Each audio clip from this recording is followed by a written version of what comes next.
Cinemax? Go to Channel 420 to order today. West Orange.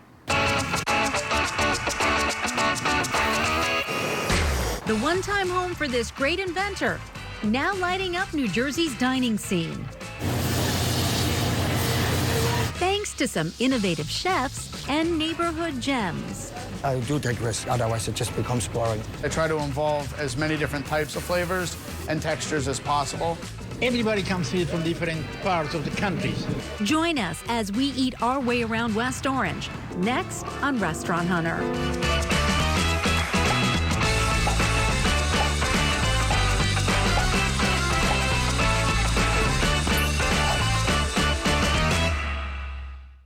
Welcome to Restaurant Hunter, where we're tracking down the best places to eat in New Jersey. I'm your host, Christine Sloan, and this half hour, we're in West Orange. This Essex County township has both casual and refined restaurants. Later, we're making strawberry shortcake and much more at Supreme Bakery. Then we're smoking and braising short ribs at the Manor. But first, it's the only restaurant inside the Eagle Rock Reservation. We're at Highland Pavilion. So being on a solid rock foundation, this is the rock cliff.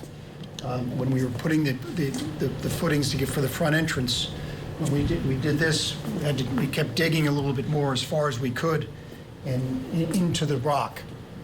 And so this is all the natural rock cliff.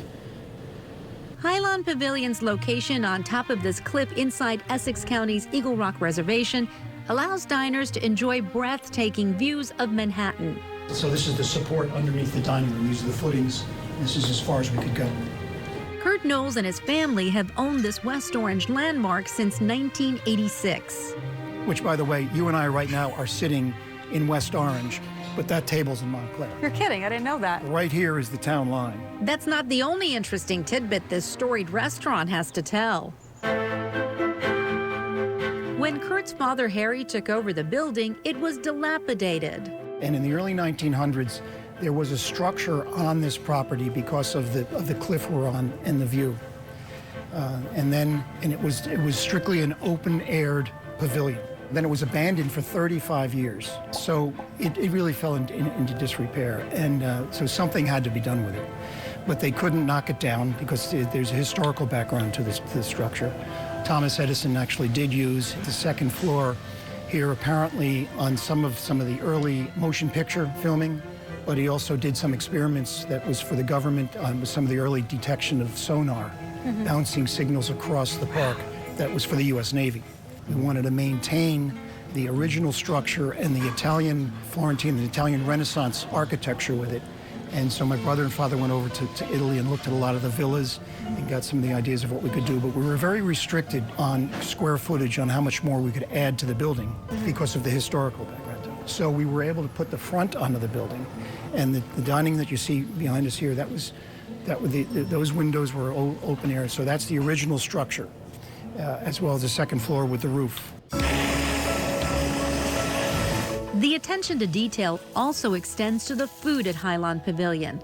The cuisine contemporary American with global influences.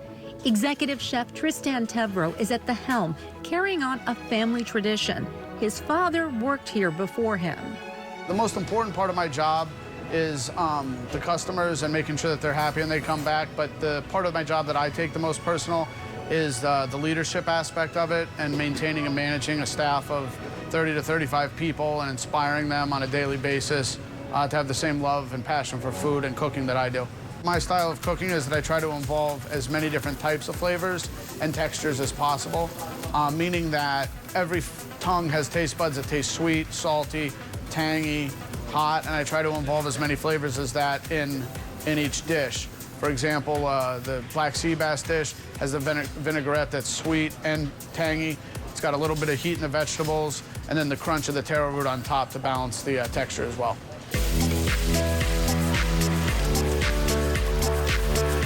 We also, at the Highland Pavilion, feature a separate bar and lounge menu as opposed to our main dining room menu.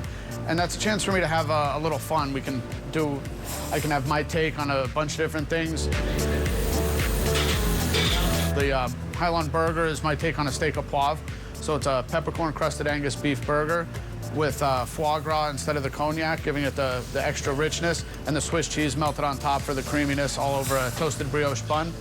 And it's served with a stack of onion rings, which are stacked just as high as the burger on the side, giving you that extra crunch.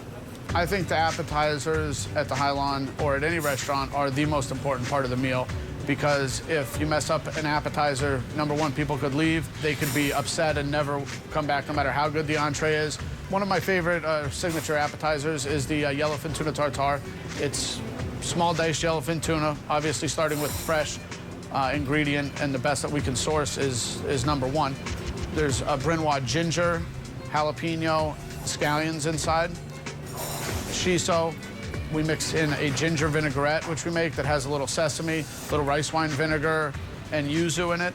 And then we mix all that together, and I put a little cucumber around the outside for crunch, avocado mousse on top, which is just food processed avocado, lemon juice, lime juice, salt, and sugar. That provides the creaminess. A little cucumber jicama salad around the outside is tossed in a sesame dressing, and then lotus root chips on top also provides crunch and a balance of textures.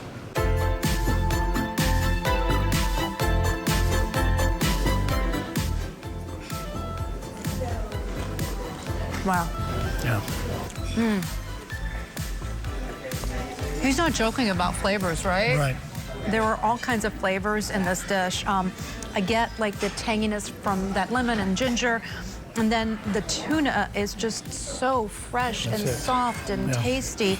And then you get a hint of a little bit of spiciness from the jalapenos inside this dish. And I love the fact that he serves it with the lotus chip. Yeah, right. And the cucumbers are crispy. That's really important in a tuna tartare, Which is, right? again, is adding delicate flavor, because you want the tuna to come out. Not anything overpowering the tuna. You want the tuna to come out. It's incredibly delicious, right? What do you think is the most important aspect of owning a fine dining restaurant? Consistency. Consistency certainly is one, but I think you just hit the key word, dining, because it's going out for the dining experience, not just to go eat. Yeah. It's going for the hospitality as well, for the recognition from the staff. They come and they know you. They know the server. They want a certain server. The destination of coming to, because of a nice view, we wanted to prove also that it wasn't just a place to go for the view, that the dining behind it holds up to that. Thank you so much. This was lovely. Enjoy.